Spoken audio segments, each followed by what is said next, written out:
mukabona mugeze kuruzi mudashobora kwambuka muririmbe indirimbo mutabaza Yesu. Yesu niwe mutabazi, Yesu niwe mutabazi, Yesu niwe mutabazi, Yesu niwe mutabazi.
uyu munsi nusa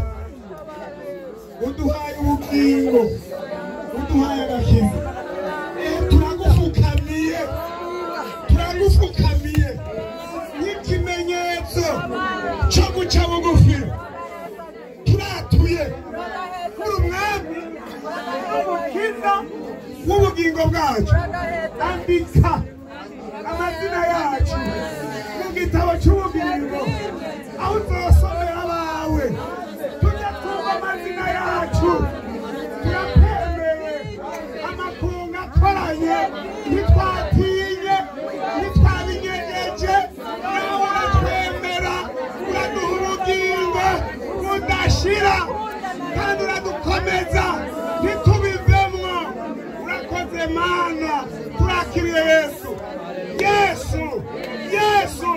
uri umwami uri umukiza wacu turakwakiriye andika amazina yacu mu gitabo cy'ubugingo urakoze Yesu cyane urakoze Yesu tubigusavye mu izina ryawe ryera amen. Mana nanjye nasenge abantu izina rya Yesu Kristo umunyanazareti iki ni igitangaza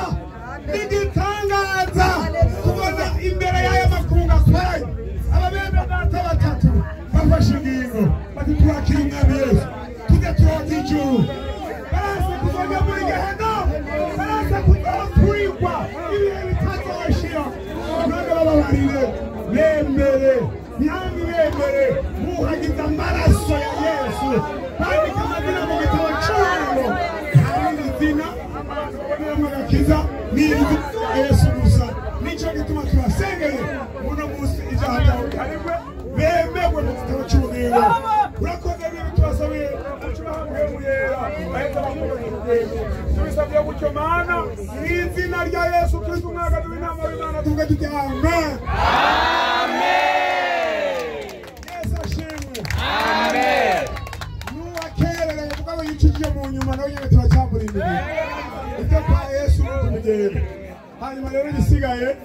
twagomba duhate dusoze nibaza ko ubwira burije nagomba shimira Imana yadushoboye turamushima